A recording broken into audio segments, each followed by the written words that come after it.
Israeli intelligence embarks on a new military strategy, sending a message to the Ayatollahs and the proxies in their region. The U.S. and European allies are on the precipice of caving to Iran, Russia, and China's demands for a nuclear agreement with the enemies of the Jewish state. An American president's home is raided by its political adversaries. Saudi Arabia is showing impending signs of signing a peace agreement with their Hebrew neighbors. Further signposts are developing towards the fulfillment of prophecies laid out in Jeremiah and Ezekiel. All this and much more as Modern Headlines meets Bible Prophecy, August 2022.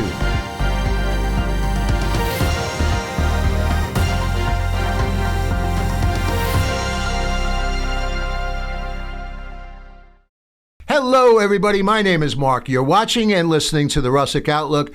Thank you very much for joining today's topic, Modern Headlines meets Bible Prophecy, August 2022. Yes, we're already in August. We're at the tail end of the month, just a few short days away from September, and the year is just flying by.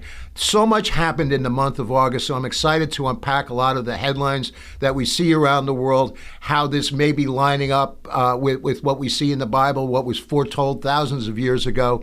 And it's pretty exciting. It's pretty amazing, to be honest with you, especially if you are a believer in Jesus Christ. And if you're not, I would ask that you just kind of sit back and listen and watch some of the things that are developing, because I'm taking stuff from around the headlines and how that does line up with what the Bible foretold thousands of years ago, which hopefully will at least make you develop a little bit more of a curiosity and maybe look a little further into the veracity and the reality of Scripture and Jesus. So on that note, I'd like to ask you, if you wouldn't mind, if you could hit the like and the subscribe button, whatever platform you're on.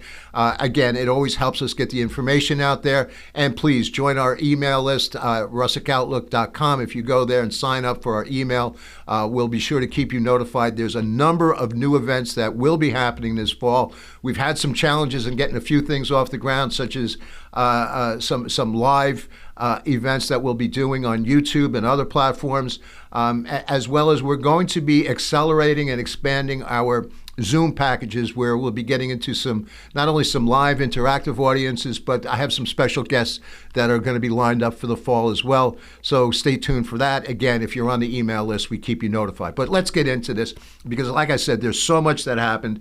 I just want to get right to it. So, I'm giving you, just as I usually do in the month, just kind of a montage of images. We had some developments happening in Israel in the beginning of the month, in Gaza, where the military engaged and developed a new strategy that I'll get into. Fortunately, it was not as long as what happened last year. Then below that, you see the two police cars, the President of the United States. The FBI had raided his home. We'll get into that. And then I show you the two flags below with Israel. That's Saudi Arabia. There's been some very, very interesting developments there. Then you have the Russia-Ukraine war, China, what was happening in China as it relates to Taiwan and the United States. Congresswoman Pelosi, the House Speaker, visited there. Certainly the nuclear talks that are going on in Europe between the United States, their allies, and Iran and their allies as well. And then Russia and Israel, you see that in the lower right-hand corner with the foreign minister of Russia, as well as the new prime minister of Israel, at least for the next few months, Yair Lapid. All things that are just developing this month that I want to break down. So let's just keep this going. So there, as I mentioned, there was some turmoil, really, and some terrorist attacks that happened near the beginning of August from Gaza. There was some rockets that went over there. There was a barrage that was happening. But how did it all begin? And I kind of want to break this down, because it indicates a change or an addition of strategy from the Israeli Mossad and the military. Began with the arrest of Bassam al-Sadi, who is an Islamic Jihad official in the West Bank. Shortly after the arrest, the IDF stated that there were concrete warnings of plans by the terrorist group to attack Israelis. And again, we're seeing some things happening on the West Bank where we weren't really getting that. Most of that was coming from Gaza. And those images that you see on the right-hand side, if you're following me on video, are rockets that were propelled from Gaza. So the IDF, Israeli Defense Force, launched a preemptive strike against these targets, assassinating a gentleman named Taysir Jabiri, who is the official who replaced Abu al-Atta. So this was just a change in strategy in the sense that they were going after high-profile military targets. By that I mean, people who were in opposition, either with the Palestinians or the different factions, or the different militant groups that are supported mostly by Iran. So they were going after these as opposed to reacting, which is what they have been doing for the past 10, 15, 20 years, or if not more. There would be a provocation and Israel would react. At this time, they were a little bit more offensive. So they were made aware of these developments, that pending attacks would be coming. So rather than either wait for it or be ready for it, they decided to be proactive and go on the offense. So the feeling in the Middle East and in Israel is that this should serve as a warning to the Iranians and their proxies and Hezbollah and Houthis and a number of the different factions that are lined up against the nation of Israel. And I just wanted to pause real quickly. I don't know that this really got a lot of. I don't think this got a lot of press over here, but there were many missiles. I don't know what the final number was, that went off from Gaza, and I saw some of the videos, and maybe sometime in the future I can show them, where the missiles actually went up and turned back down and landed in Gaza and near where people were firing the rockets. And I believe, unfortunately, I think some civilians were casualties there.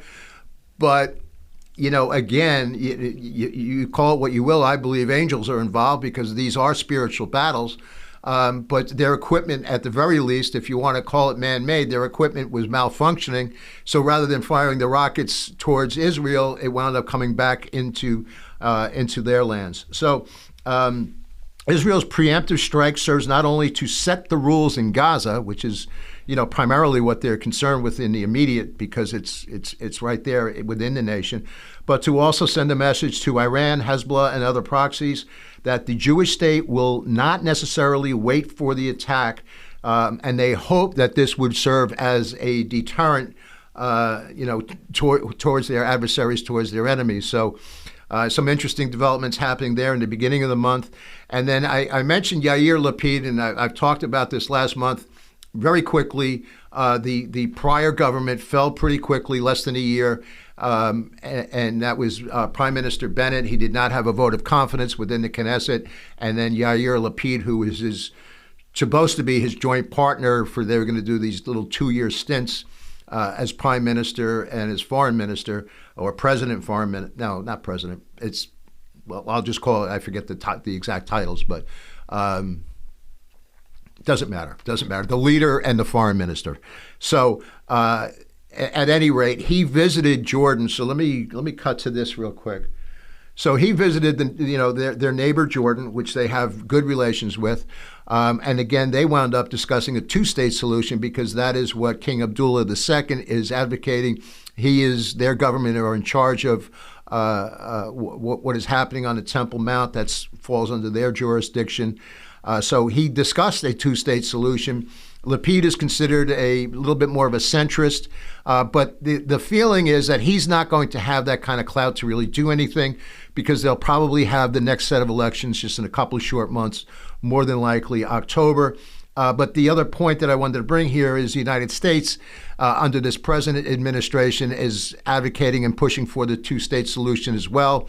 They're talking about, they haven't done it, but they're talking about returning the capital back to Tel Aviv as opposed to Jerusalem, and then setting up a consulate in East Jerusalem as a representation for our country with the Palestinians, or the PLO. So I just, that's never a good idea. That's that's always destined for failure. I've talked about the countless records over the last 30 years of American presidents and other nations who have violated or tried to advocate land for peace and dividing up the land that God gave the Israelis, and inevitably all types of calamities would fall upon this nation. And, with us, a lot of times it has been natural disasters, but there's been economic situations that are tied to it. Natural disasters impacts the economy as well. So it's just a further indication of how the world is trying to divide Israel, this tiny nation, and it's causing so much turmoil in the world, which should, again, if you're not a believer, should make you raise your eyebrows a little bit and go, well, what's going on here? Because this tiny nation the size of New Jersey should not be impacting the world the way it is, but yet the Lord did say that is what's going to happen. And I comment here with Joel 3:1-2, where it closes and said, "They have also divided up my land," and that is again in direct contradiction to what the Lord has laid out for the plans of the Israelis. I did want to very briefly point out, because I'm talking about Israeli elections, Benny Gantz, who is the defense minister for Israel, he said that Jerusalem cannot be the Palestinians' capital too. It can only be one, which makes sense. The reason that's interesting, and also because he is being considered as a possible candidate, a legitimate candidate for prime minister in October, or maybe if they have him in November. But I think the last that I saw, he has support amongst 15 seats, and to give you, a comparison. This past administration got in with the support of 5 seats out of 120 in the Knesset. Again, I've said this before, the Israeli elections is unlike anything. If you're an American, it's completely different. It's a democracy, but it's shared amongst an assortment of parties and groups. I'll say 7 or 8, around there. So, it was a fractured government that entered in with the 5-seat support. Supposedly, Benny Gantz has already up to 15 seats should he decide to run. He seems to be somewhat popular in Israel. And the reason I wanted to bring this out, too, is because many people are talking about Benjamin Netanyahu getting involved again. He has said he will not become involved with or work or support any government that includes the former prime minister. So something to keep an eye on there. I wanted to focus my attention specifically on prophecy now. There's a gentleman named, I can't believe I'm having senior moments, Bill Salem. I believe Saller. Oh gosh, that's terrible. But bear with me. You can get him. He has written on a number of topics, and he writes on prophecies. He's really really good. But he also kind of details some of the other, what I'll call the smaller prophecies that could be leading up to Ezekiel chapter 38, which we've talked a lot about here, and we will again today, as well as Armageddon. So he talks a lot about this kind of a preemptive strike, if you will, that's detailed in Jeremiah. And I wanted to take note of this because I find this interesting, exactly how it's lining up with the headlines that we're seeing today. So let me show you this. Jeremiah 49:34-39. If you're following me on video, I have a number of things highlighted here, and it's very important. It says, "The word of the Lord came to Jeremiah the prophet against Elam in the beginning of the reign of Zedekiah, king of Judah." So Elam is a portion of Iran today, or Persia, and I show this, I kind of drew this out in the lower right-hand corner. You see the red circle, and I wrote in Elam, and I give you the nation of Iran today, and some of the nuclear sites, some of the other sites that are developing for uranium enrichment. So he says this, "Thus says the Lord of hosts, behold," and I put in red here, "I will," because in this short scripture reading, Jesus, or the Lord, says, I will 7 times. And, most people know that 7 is the number of perfection for the Lord. And he says, I will break the bow of Elam, the chief of their might. And upon Elam will I bring the 4 winds from the 4 quarters of heaven, scattered all those winds. There shall be no nation, whether the outcasts of Elam shall not come. For I will cause Elam to be dismayed for their enemies, and before I seek their life, and I will bring evil upon them, even my fierce anger, says the Lord, and I will send the sword after them till I have consumed them. And I will set my throne in Elam, and destroy from thence the king and the princes, says the Lord, but it shall come to pass in the latter days. I highlight that because this is what is considered the times leading up to the return of Jesus, and it's referred to consistently in the Bible as the latter days. He says, I will bring again the captivity of Elam, says the Lord. So he's going to do 7 different things. And the reason I highlight this is because of the one of the prime nuclear sites is Bashir, which is along the Arabian coast there, and right in the center, or a little bit below the center of Elam, the old outline of where those boundaries would have been. And this is what a lot of the intelligence is bringing up, is how supposedly, and this isn't official, but there are many in the Middle East and many in the U.S. as well as Israel who believe that they now have the capability to release 1 nuclear bomb, and if not, they're apparently very, very close. So, the part of the problem that the Israelis have is they see the U.S. and the European allies trying to, again, get back into this nuclear agreement that's happening in Vienna, where it's just basically a gigantic bribe. And there's nothing in the recent history of the past 30 or 40 years with the Islamic Republic that indicates that they would honor they would do anything but, and that more than likely, and they have in the past, they've taken our funds, taken the money that the 44th president gave to them in the middle of the night without an arrangement in Congress, and they put it onto, invested it into terrorism and killed. From the United States standpoint, American blood is part of that equation. So I say all this because, and actually Lapid came out and said this morning, I saw in a headline, that any deterrence from these discussions that are happening must be contingent upon U.S. military might.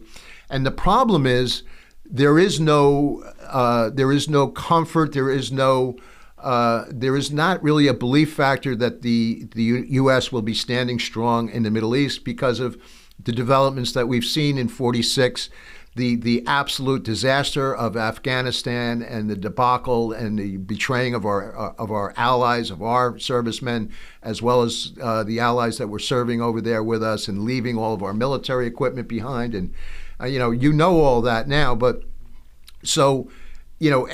Any indication is really just that we're getting away from the Middle East.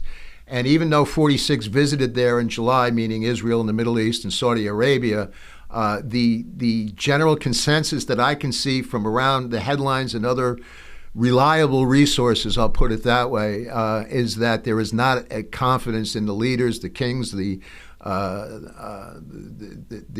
different people of influence in the Gulf states and in Israel, that the U.S. is a reliable partner. It's sad, but that is the case. So you have this situation developing where you have these nuclear facilities, and Israeli intelligence obviously knows where they are. They've been able to deter so much of them. They've been taking out different leaders, different scientists, and I'm sure a lot of this has been in the headlines for the past few years. But now we're at the point where you could be entering into an agreement. You have the arm of Russia and China coming alongside Iran with great deal of finances and money and oil, and it just basically the opposite or the enemy of what we are trying to, where people are trying to accomplish, I'll say, in the cause of freedom. So, you have these 7 things that the Lord said he will do. And he said he will break their bow. And I find bow is a very interesting term here because it's the mechanism to fire. You think about a bow and, it's not the arrow, it's the mechanism. And, he said, I'll break their bow. Could that be a nuclear facility? Because the nuclear facility would be potentially a bow. And I granted, this is conjecture, on my part, but I think it's fairly possible. He says, I will gather the 4 winds and scatter. And he's going to scatter the people. And what's interesting, the information that's coming out from the church, and I've cited this before, one of the largest growing churches, best I know right now, is in Iran. So where there is this incredible amount of pressure and evil, on their people, the Christians are rising and more, and the church is growing and prospering. They see this prophecy. They're thrilled. They want this prophecy. They want to be part of this because they know inevitably that leads to the return of Jesus. So, when I see people saying, that they're under duress or pressure or oppression or, even martyrdom or something like that, and you think about what's going on over there, and boy, my hat's off to them. It says it will cause Iran to be dismayed. Another word for that could be humiliated. It will create a disaster. So if the Israelis were to attack Elam and this nuclear facility in Bashir, that would obviously cause quite a big of a disaster. It says he will send the sword. He will destroy the kings and princes. Could that mean the Ayatollahs, the reign of these individuals? And I guess, and then it says, and bring the dispersed back, which would be in the millennium. So I want to cut back to the slide for a second. So if you look at the lower right where I show Elam and then you have the Persian Gulf, what's important to understand there from the perspective of the middle of the Gulf states and Saudi Arabia in particular, they are enemies with Iran, but yet they understand the predicament that they're in, and their desalinization plants are in the Persian Gulf and the waters there that separates the 2 countries. So if you have a nuclear disaster in Elam, that dramatically impacts Saudi Arabia. So this is why I say, and Lapid has said this too, and so many others, while the United States does not want to get involved in conflict, the world is better off with a strong United States. It doesn't necessarily mean we have to be everywhere, but one of resolve and one of commitment and one that our partners can rely upon, which is anything but the truth today. So that has them nervous. So that has Saudi Arabia nervous. That has the UAE, Kuwait, Qatar, and all of those areas are very nervous. So you need to factor some of these things in when these nations are starting to pick allegiances, I'll say. So even though 46 visited the Crown Prince of Saudi Arabia, the consensus and the information that I'm getting, and again, it's pretty reliable, that they did not come away from those talks with any degree of confidence at all. So this, if you set this in motion, could set up what would be Ezekiel 38. So beforehand, I just wanted to show a couple of things that have developed over the past month concerning passageways that the Israelis could be attacking this area. So I'm going to go back to a larger map here, if you're following me on video, and I paint 3 different scenarios. So on the top of Iran, in the north there, right below by Georgia, Armenia, and to the west of Turkey, is Azerbaijan, and they are pretty much enemies, or there's not friendly relations, I'll put it that way, with the nation of Iran, and that's been that way for a long time. And they are friendly with the Israelis, so they have a cordial relationship, I'll say. So, and there was some agreements where the Israelis were either going to have permission to land at an airbase there, or the Azerbaijan was going to grant an airbase to the Israelis for refueling, because if they were to fly over there and engage, they would need to be able to refuel because they didn't have a way to fly back And 44, who was no friend of Israel, he was the one who or at least through his administration, they released the plans of the Israelis to the general public about their bases there in Azerbaijan, which kind of took all of the intelligence communities by surprise that he would do such a thing, but nonetheless he did. Then you have, so I pointed out two different other ways that they can travel today. So one would be flying over Jordan through Iraq and into that area. You see that arrow going, or that red line going over there. So that's certainly a possibility. We now, they have the relationship with Jordan, so they're able to use their airspace. It would be somewhat tricky to get through Iraq because you have some contingencies in there or some relationships. Obviously, Iran is really pulling a lot of the strings in Iraq now. But they have been able to go through undetected in Iraqi airspace as far as under the radar, and that was verified by Saudi Arabia, matter of fact, this month. And then now you have the ability that the Saudis have granted this month permission for the Israelis to use their airspace. Whether that would be for military or not, I don't know.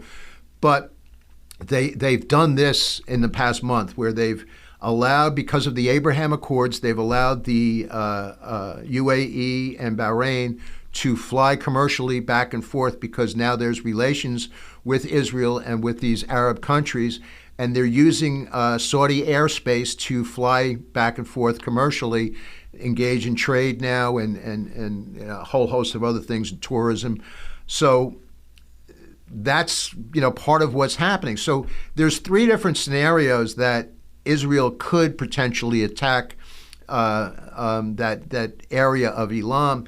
And the reason I wanted to really bring this out is it's so close, because if you do believe that Iran is that close to a bomb, and perhaps, as again, many reliable resources have said they have the capacity for one, this is something that Israel cannot accept. I mean, because Iran has made it clear they don't want them. They want to remove them from the face of the map.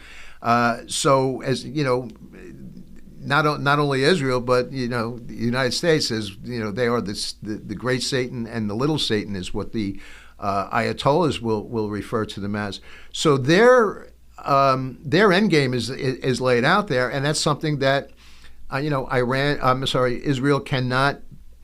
They can't take that into account. So it's something to watch. I'm saying that the scenarios being laid out, and Bill Salus, that's the name, I'm sorry. It's S-A-L-U-S. So Bill Salus lays a lot of this out. He's gone into detail with the Jeremiah prophecy, the Isaiah 17 prophecy about the fall of Damascus. And I don't line up with some of the things he's laid out for Psalm 83. I think we're past that, but nonetheless, he's just a tremendous resource. So let me segue into Ezekiel 38. And, I've talked a lot about this. If you follow me, this is the war of Gog of Magog, where Gog is an individual. And if you were to look at it today, that could potentially be Vladimir Putin. He's certainly evil and vile enough. And, you see all the catastrophes and the murders and the atrocities that he's caused, not only for his people, but Ukraine and elsewhere around the world.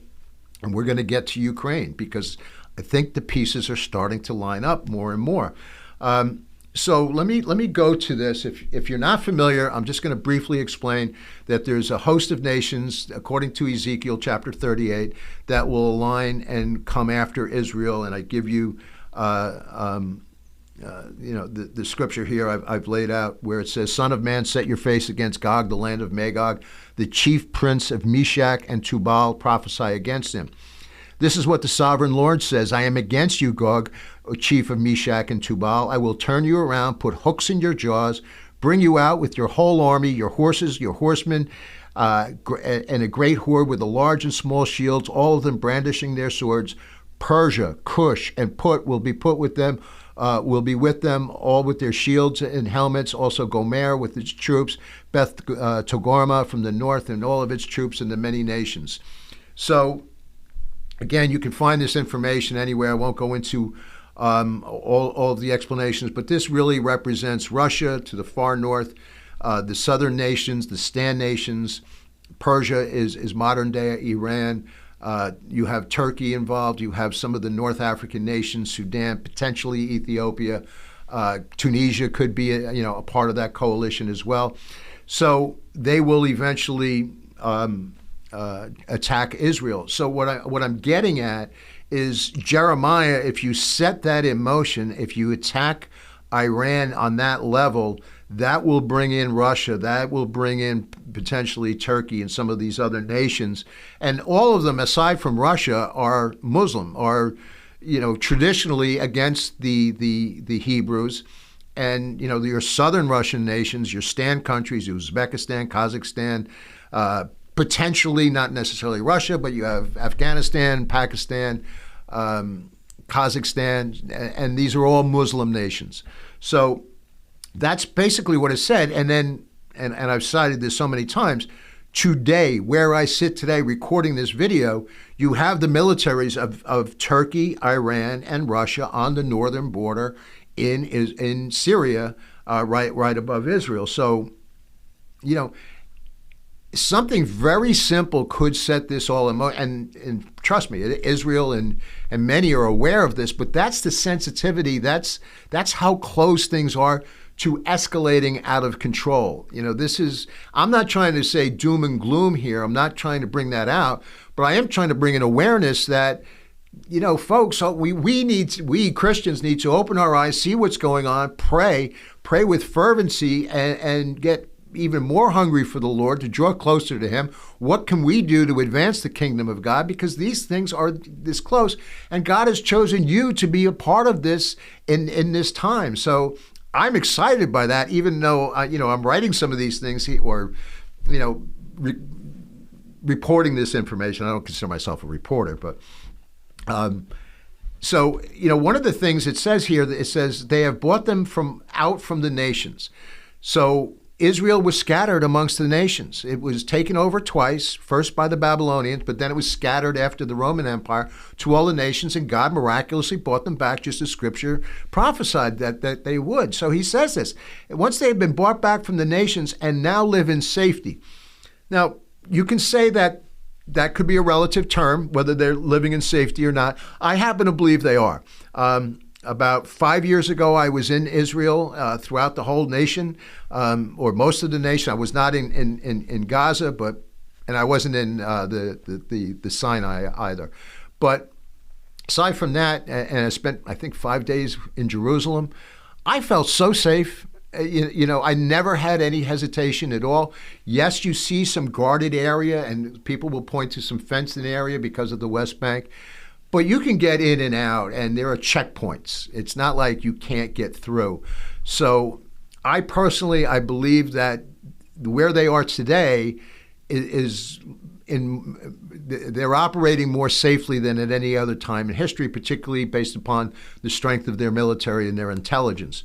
And their combative awareness, because they enlist and utilize their civilians, and their civilians have to go through the military, men and women, they're prepared. I don't want to go. But anyway, and part of the reason is that God says, I will put a hook in their jaw. And it says that he says, I will plunder and loot and turn my hand against the resettled ruins and the people gathered from the nations, rich in livestock and goods, living in the center of the land. So here they are. Israel is one of the most prosperous nations on earth right now. And as of about 5 years ago, and this is kind of why I'm saying we're getting that much closer to things developing if we look at the headlines. So let me cut here. Back to the map. You see that they have 32 million. Oh, I'm sorry, you don't see that. But about 5 or 6 years ago, tremendous discovery, not only in Israel, but off of the coast and on the Mediterranean. They now have 32 trillion cubic feet of natural gas plus oil. So what I'm getting at here in the black and the red is Russia was piping all of their natural gas and energy into Europe. They were the main supplier of Europe. Germany was almost completely, solely reliant upon them. So you see that black line and how that was kind of cut off with the advancement of the Ukrainian war, and so now the Europeans are saying, they've balked at the Russians. They won't purchase the gas and energy from them. So lo and behold, what happens on the red is Israel has now struck a deal in the month of July, and I reported this last month, to sell natural gas and oil to the Europeans. I find it a little ironic because the Europeans for so long have been advocating, sanctions against them in the UN and, very anti-Semitic at times. But now they become reliant because Israel is so rich and blessed by God that they can now supply the prior customers to Russia. And so I'm saying that there is this potential that the Russians will look at this and go, we need to cut off the supply to Europe from what's happening in Israel. So I think that's a very, very distinct possibility of what could happen where, again, these things could be triggered off. If you have the Jeremiah prophecy, they go after Elam or the Bashir and, some of the other facilities. That could trigger it. Then you have the situation where the gas and the oil are being now distributed. They've cut the deal. They have pipelines going in under the Mediterranean, already hitting Cyprus and Italy. So all of these things are in motion. Now I wanted to, why? So what I just wanted to kind of point out here, let me just see something here for a second. I'm sorry. Oh, that was a bad cut. How to get back to that. Sorry about that. Glitch, that's what happens with live video. So that the nations may know me. This is where Ezekiel says, in my zeal and fiery wrath, I declare that at that time there will be a great earthquake in the land of Israel. The fish in the sea, the birds in the sky, the beasts of the field, every creature that moves along the ground, and all the people of the face of the earth will tremble at my presence. So basically, Lord is going to come into the defense of his people. Israel's not going to do anything or have to do, maybe from a military standpoint. The Lord will do this. So all of these nations coming against this tiny little country that is laid out in Ezekiel, and you go into chapter 39 and he kind of goes into detail, and I've highlighted this. And why is he doing it? It says, so I will show my greatness and my holiness. I will make myself known in the sight of many nations. Then they will know that I am the Lord. So the Lord is basically, it's really, to me, a cry of mercy.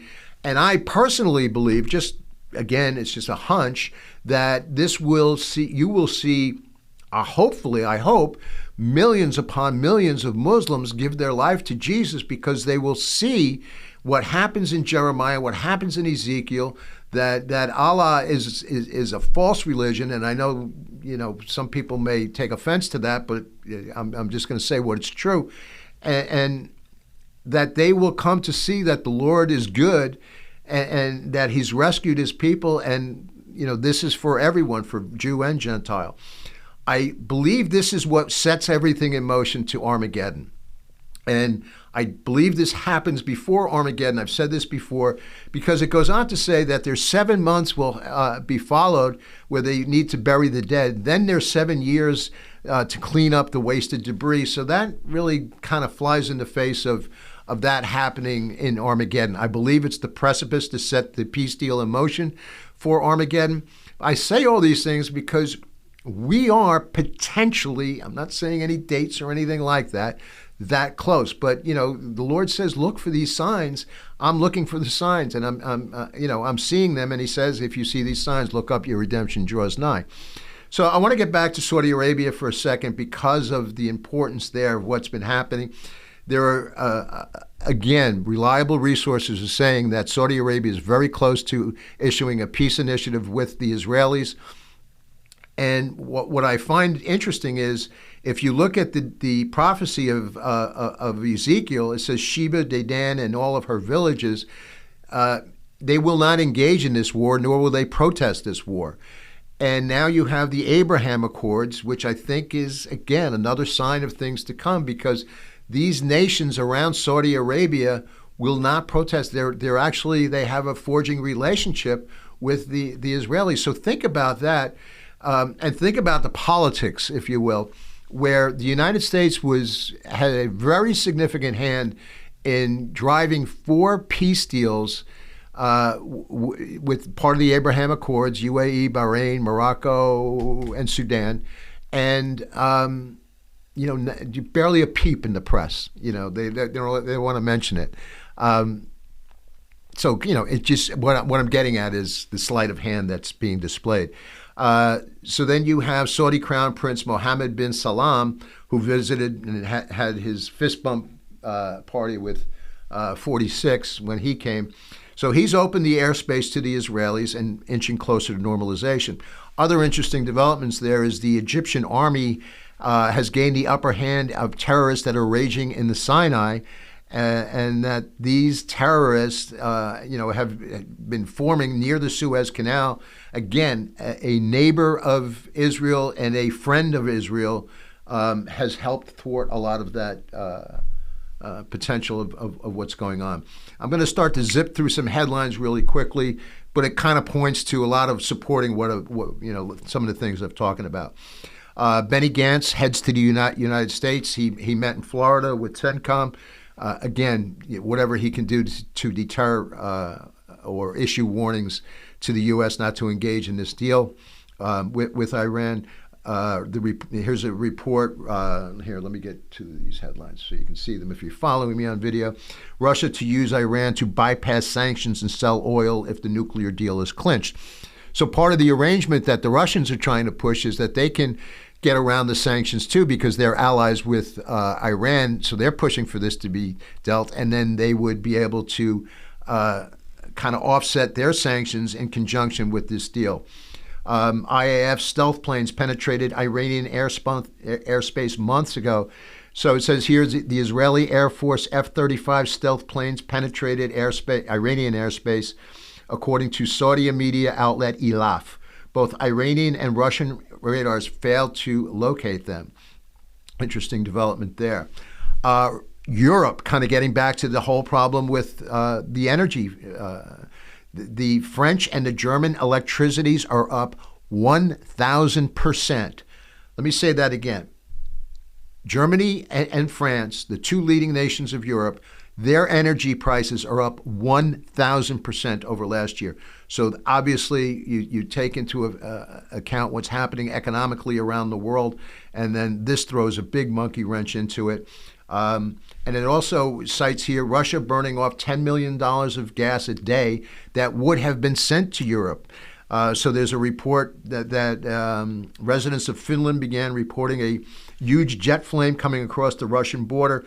Satellite images detected a massive heat bloom that turned out to be a Russian liquefied natural gas plant burning off the gas that would have been piped into Europe. Russians are burning 4.34 million cubic meters of gas, worth about $10 million every day, that would have been facilitating to the European homes. And again, Russia cut the flow of Nord Stream 2 down 20%, which is the pipeline into Europe. And, they said, well, it was some, what's the word I want? Some disaster recovery procedures and, emergency procedures. And it was obviously a means of punishing Europe.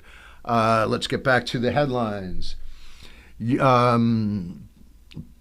46 discusses nuclear deal constraining Iran on its call with the UK, France, and Germany. So again, U.S. trying to get everybody on board to sign this deal. All reports coming out are saying this is far worse than the original deal in 2015. Here was another interesting thing I felt. Just a few days after 46 visited Israel and Saudi Arabia, Putin left Russia for the first time since the Ukrainian war and went to Tehran to meet with the Ayatollah and Erdogan, the president of Turkey. So here you have, again, these 3 leaders of the 3 nations in Ezekiel 38 that have their militaries on the north. And I personally believe that's no coincidence. They saw that the U.S. president went that way, so they kind of upped the stage and said, okay, it's a chess match, but unfortunately, it's a chess match that impacts lives and souls. Another interesting development: Israel and Turkey returned to full normalization in relations. I don't know, how many people remember you had the flotilla coming across, where you had some exchanges, some military exchanges between Israel and Turkish boats that were kind of the whole free Gaza thing. So that's caused a lot of stress over the last 10, 15 years or so. So relations are settled there, but then a couple of days later, Erdogan has Abbas, the leader of Hamas, not Hamas, Fatah from the West Bank, meet over in Ankara in Turkey. So, Turkey is just a very, very interesting country in the development of all things, because they're 1 foot in, 1 foot out, part of NATO, but yet they're aligning with Russia and Iran, and it's a very complicated relationship. Israel's envoy to Germany, and this was another interesting thing. Abbas, again, the leader of the West Bank, he visited Germany, and he said that he made a reference that Israel has committed 50 holocausts against the Palestinian people, and he made this statement of all places in Germany. So the German prime minister took exception to that and basically said, he left Berlin and said, you won't be back here anytime soon. They were deeply offended at the remarks there. Russia deepening ties with Sudan, set sights on establishing a naval base. Again, that's part of Ezekiel 38. You have Russia making their presence known in Libya, now here, so the North African coast. So they're expanding their tentacles.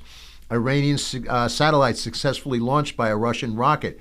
The launch signals a new cooperation between Moscow and Tehran. The launch of the satellite came 2 weeks after Putin's visit to Iran. Coincidence or not, you can make that decision. There's a memoir that came out that I'm kind of interested in. It just came out. Jared Kushner, who is the son-in-law of 45, appeared to have a very, very big and significant role in a lot of the developments that happened that pushed the Abraham Accords across and drove a lot of the peace between the neighboring nations of Israel. And so I kind of cite here, I'm interested to read it because they took a completely different approach, where for so many years, trying to strike deals with peace between Palestinians and the Israelis, and plenty of American presidents, Europeans, the Turks, they tried to make deals. The Russians tried to get involved in it. And it was always a land for peace thing. And you can take this for whatever it's worth, but they came at it from a completely different approach, and they struck the deal. They got they first put out a plan that would have given out land for peace that supposedly, I don't know this for sure, that they knew that the Palestinians wouldn't take, even though it was a great deal for them, because traditionally they've always turned everything down anyway. There was nothing that, they've always turned it down. There are some that believe that was the downfall of 45 because he tried to exchange Israeli land. I don't know that. I respect Bill Koenig, who's a supporter of that, and I believe Michelle Bachmann was too, who I have a high degree of respect for. I just personally believe that they were using that to set the stage, because once the Palestinians turned that down, then they went directly. So then the Palestinian peace deal was off the table to get these peace agreements, and they were able to drive the peace agreements with the four nations, which set the stage for Saudi Arabia. Saudi Arabia had a huge hand in those developments, and now could be very close to striking a deal with Israel as well. So his memoir came out. I show him here with Joel Rosenberg, who I've cited a lot, and some of the information I relayed about the consensus of the Middle East, some of that information comes from Joel's ministry. I've been a fan of Joel's for 20 plus years. I've read all his books. Just a wonderful ministry, wonderful writer, I believe very gifted from the Lord.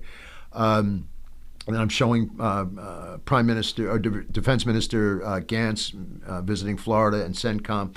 Then you have the Iranian foreign minister saying that they're at the tail end of the negotiations. They're kind of in the home stretch. He calls it the closing stages. So that's how close that we could be. And again, the Mossad, the intelligence. You had Lapid just say, this is a bad deal for us. Going to shift gears a little bit again towards Russia. The daughter of Putin's brain, Dugin, killed in a car explosion. Supposedly it was his car. And this was supposedly initiated by the Ukrainians. And the Ukrainians have been going on the offense into Crimea now, so that they're going into Russian territory as opposed to just defending Ukrainian territory. There's the concern that there's been a great deal of military exchanges by nuclear plants within Ukraine. So that's been in the news over the last few weeks. That really started months ago, but again, it's escalated some more. Then you have more news come out that Russia's Black Fleet had just received 12 new ships, and it's the commander of the Black Sea Fleet is participating in special military operations. And again, I show you the map of the Black Sea and the importance of controlling those sea lanes in Ukraine. It has a great deal to do with their strategy. Now I'm going to shift to something that is very troubling, but I guess in this world we live in, it shouldn't take us by surprise. So 45 had his home raided by the FBI and the Department of Justice. And I'm not going to get into all. I mean, to me, the very same people that initiated the Russiagate and the hoaxes and all the things that put this country through for years, and was all proven to be false. It was all predicated on lies. The dossier that came out, and so all of that. But and then you had the impeachment 1, impeachment 2, the January 6th committee, and now this. So to me, it's very, very clear. This is just my opinion, that they are doing everything that they can possibly do to screw not only him, but people who would support him and their policies, because it flies in the face of what their end game is, which is certainly a global move. And again, I don't want to go down, because I could speak for hours on this and the obviousness of it. So they are going to do everything that they can to discredit him, to take him down, and the reason that it's so obvious is not only has the left, been proven time and time again to be lie after lie after lie, and taking him down. And whether you like him or not, I don't personally care. I'm Republican, Democrat. It's about the policies, and the policies were very effective and very productive for not only the U.S. but also for Israel, and also as far as biblical principles, the support of human life and against abortion and whatnot, the support of Israel to bring in the capital to Jerusalem, lining up with exactly how God laid it out, recognizing the Israeli territory in the Golan Heights, and so forth and so on. And speaking about freedom of religion, and we went to the UN, and he went to Davos. And so those policies, if you take the personality out of it, from a biblical perspective, from a Christian perspective, from a moral perspective, certainly falls in line with my thinking. But here are some of the headlines. I'll just read them to you. And, Americans divided on trust of the FBI, DOJ in light of Mar-a-Lago raid. Then you have Congressman Schiff, confident that Merrick Garland acted appropriately. Of course he is. Mar-a-Lago affidavit is heavily redacted. I show you that in the video on the right. Ron Johnson, congressman from Wisconsin, who is being attacked viciously by the left, and I would suggest praying for him. Is way past time to investigate the FBI. They've been hiding the ball on us for years. MSNBC's Weissman, who was part of the legal team that tried to take Trump down in the impeachment. Sure, big surprise, he's hired by MSNBC. He says Trump is going to be prosecuted. I wouldn't be surprised. There was a poll that said 79% say Donald Trump would have won if the Hunter laptop story was exposed. And that's coming into light. I showed you some of that because now people have said that, and the FBI has pretty much conceded that they suppressed that information. They didn't want that information coming out. So they tried to downplay it as Russian disinformation. Lower right, I said how Mark Zuckerberg told Joe Rogan that Facebook censored laptop story for 7 days, and that was specifically a request from the FBI. Whistleblowers, FBI forbade agents from probing Hunter's laptop after the 2020 election. Congressman Getz from Florida, every element of our government is weaponized against us. DeSantis, the governor of Florida, says the FBI's Mar-a-Lago raid, federal agencies have been weaponized against political opponents. Marsha Blackburn, senator from Tennessee, a cabal has politicized the FBI. So again, I've been interested and I've been watching the reaction of countries around the world towards what happened here. And they are disheartened because, whether you're a supporter of the left or the right, they see the dysfunction of the United States. They see the obvious implications and the problems that are associated with this. So, I'll just leave it at that. I'm going to really quickly start to wind this down of some headlines about droughts and how this impacts prophecy. These were part of the birth pangs that we're seeing. The American Southwest drought is at a tipping point. Meteorologists are using this phrase to refer to devastation brought through the Southwest United States. This is all going on right now as we speak. The mega drought in the West has left Lake Mead and Lake Powell at historic lows. A report in April said the Colorado River system, which provides drinking water to 40 million people across 7 states, is now the most endangered waterway in the United States. This river basin is in the 23rd year of a historic drought. So I show you some images here. And, all of this was foretold in the Bible in terms of these are what is called the beginning of birth pangs. So, this is just something else to look at. Something very similar happening in China. They're seeding clouds. They're trying to induce rain with their own man-made rainfall because of droughts that they're seeing there. They issued an extreme heat warning for 138 of its cities in the province of Sichuan, which is a key manufacturing hub and home to 84 million people. The government forced the shutdown of the factories this week in order to ease a power shortage. These are factories producing the components for many of the computer and phone technologies. This shutdown will definitely impact the global supply chain. Again, these are just things that you're seeing.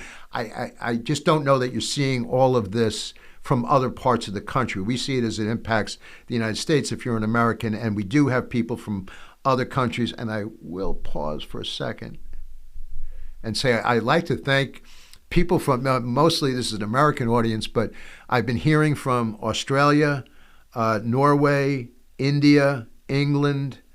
There was one other country, Ireland, and I think there was a few others. The name eludes me.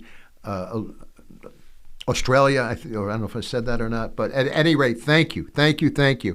And to my Australian friends, Sky News has been an interesting thing that I like to look at and see what their take is. They're very concerned with what's happening in China, obviously, because of the proximity, across the China Sea and how that impacts things. And they're being threatened in terms of any potential recognition of Taiwan. So all of these things are happening. The Rhine River in Germany is running dry. Farmers in France are facing tremendous losses of wheat crops. Farmers in Italy lost up to 80% of their harvest. Ranchers in Texas are liquidating cattle herds because it's becoming more difficult to feed them. There's no grass and there's no hay. So, all of this stuff, again, foretold. But I started that one piece with China, and I wanted to mention China. Let me do this. Because one of the colossal changes of 21st century has been the political, economic, and military awakening of Asia, primarily China. This century has been dubbed the Chinese century, a population of 1.4 billion. The enormity of China's geography and population alone makes its development noteworthy. People's Republic of China, ruled by the CCP, Chinese Communist Party, is flexing its muscle, expanding influence around the globe in rapidly accelerating pace. Here are some things to keep your eye open with. China will overtake the U.S. to become the world's biggest economy in 2028, according to the Center for Economics and Business Research. China's economic engine is running at full speed. China still regards Taiwan as a renegade province. Many expect China to test the U.S. resolve with more aggression towards Taiwan, and they're expanding into space as well. I didn't cite this, but at the beginning of the month, Congresswoman House Speaker Pelosi visited Taiwan against the endorsement of the current American administration. Long story short, days after she left, Chinese flew missions into Taiwanese airspace at 8 different geographic locations around the country, violating airspace for 8 consecutive days, clearly sending a warning not only to Taiwan but to the neighboring countries as well. But getting back to China, why is China so important?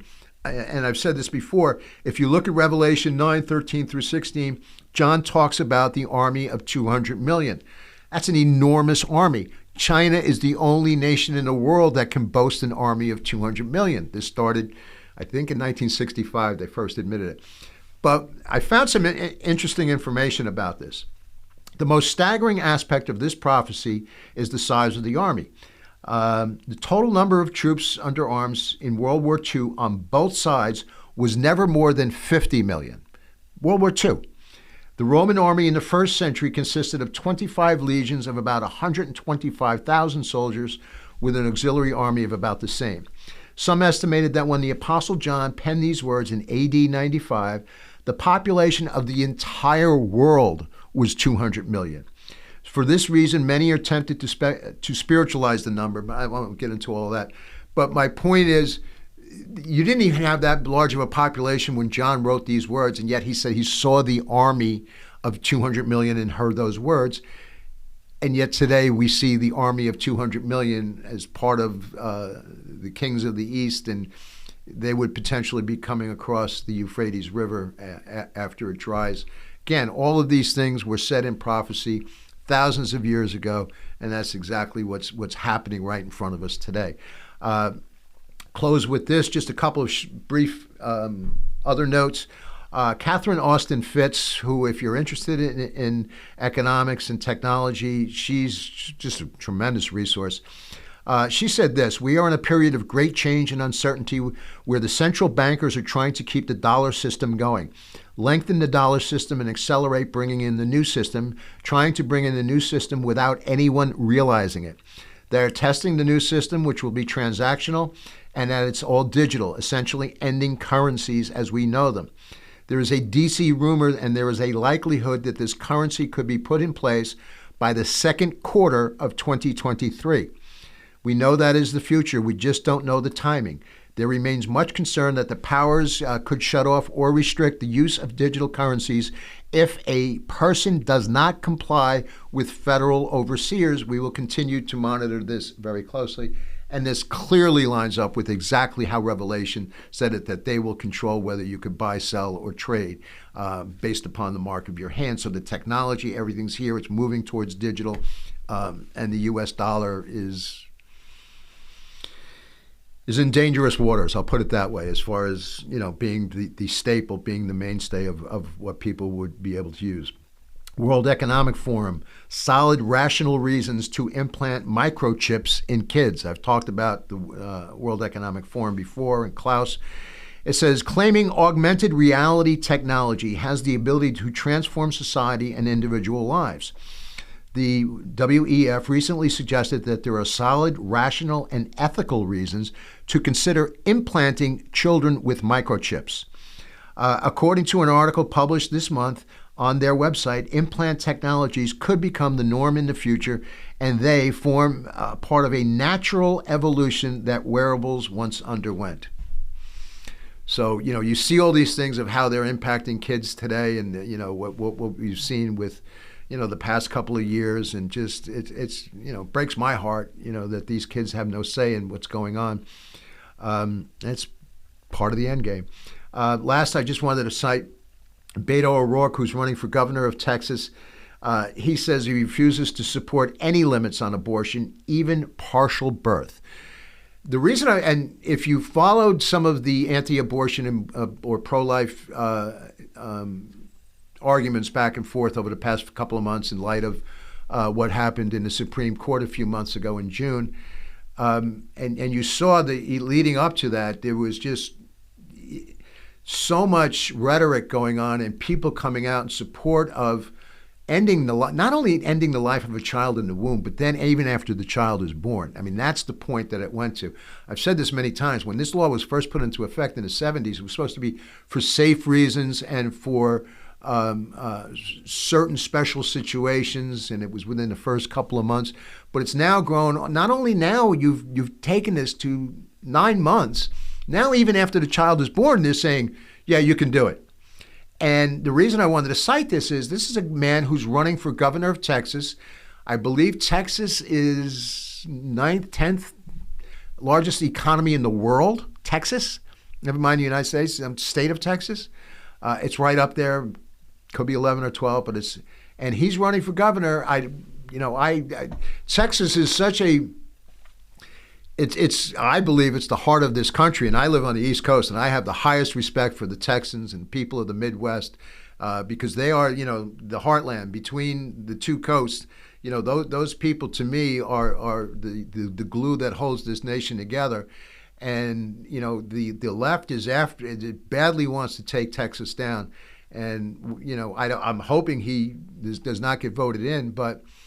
That's some of the battles and that's some of the things that we're up against. So let me thank you again for taking the time. I hope and trust that you enjoyed this information. Any questions or comments, please don't hesitate. Email russickoutlook@gmail.com or offer any commentary on any of the platforms that you're watching or listening to. Happy to engage, whether you agree or disagree. And of course, if you have any prayer requests, I'd be happy to join in you in prayer. So please email those requests to russickoutlook@gmail.com. And again, my name is Mark. You've been listening to the Russick Outlook. And remember, as always, just my opinion.